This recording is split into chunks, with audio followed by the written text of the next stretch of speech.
السلام علیکم ورحمۃ اللہ وبرکاتہ۔ پیارے بچوں، آج کا ہمارا یہ سبق اردو زبان کی دوسری کتاب کا سبق نمبر یا حکایت نمبر اسے کہیے آپ 38 ہے۔ حکایت: ایک بار لقمان حکیم کو زمانے کی گردش نے کسی کسان کا غلام بنا دیا جو سخت جاہل اور نہایت غافل آدمی تھا۔ حکیم نے آقا کو نصیحت کرنی چاہی، مگر سوچا کہ یوں زبانی باتوں سے اس کے مردہ دل پر کچھ اثر ہوتا ہوا نظر نہیں آتا، اس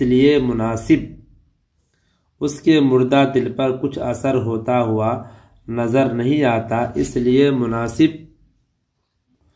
موقع کا منتظر رہا۔ ایک روز آقا نے یہ حکم دیا کہ جاؤ کھیت میں گیہوں بو دو۔ حکیم نے فوراً جو لے کر بکھیر دیے، مگر مالک اس وقت دیکھنے کو نکلا جب کھیتی تیاری کے قریب پہنچ گئی تھی۔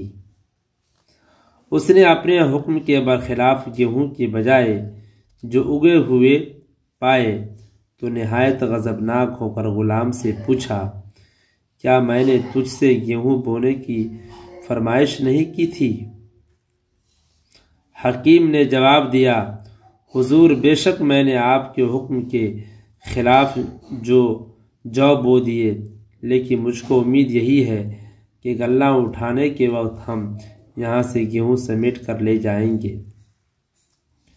اس جواب نے کسان کو غصہ کو اور بھی زیادہ بھڑکا دیا۔ وہ غضب ناک ہو کر بولا، کیا الٹی سمجھ کا آدمی ہے، بھلا یہ کب ممکن ہے کہ بوئے جاؤ اور کاٹے گیہوں؟ اب حکیم کے نزدیک نصیحت کا مناسب موقع آ گیا تھا۔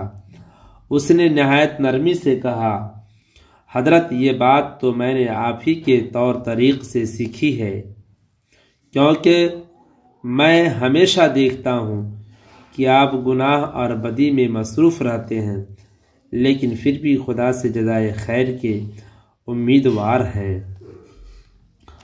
نتیجہ کیوں کر اچھا ہو نہ ہو جب تک عمل اچھا، نتیجہ کیوں کر اچھا ہو نہ ہو جب تک عمل اچھا، نہیں بویا ہے تخم اچھا تو کب پاؤ گے پھل اچھا، نہیں بویا ہے تخم اچھا تو کب پاؤ گے پھل اچھا۔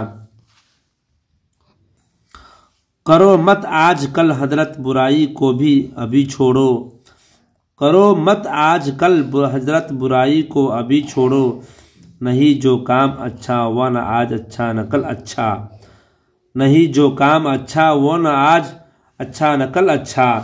برے کرتب بھی کرنے اور توقع نیک نامی کی، برے کرتب بھی کرنے اور توقع نیک نامی کی، دماغ اچھا سنو اور تم نہیں ہے یہ خلیل اچھا، دماغ اچھا سنو اور تم نہیں ہے یہ خیال اچھا۔ جو ہو جائے خطا کوئی کہ آخر آدمی ہو تم، جو ہو جائے خطا کوئی کہ آخر آدمی ہو تم، تو جتنا جلد ممکن ہو کرو اس کا بدل اچھا، تو جتنا جلد ممکن ہو کرو اس کا بدل اچھا۔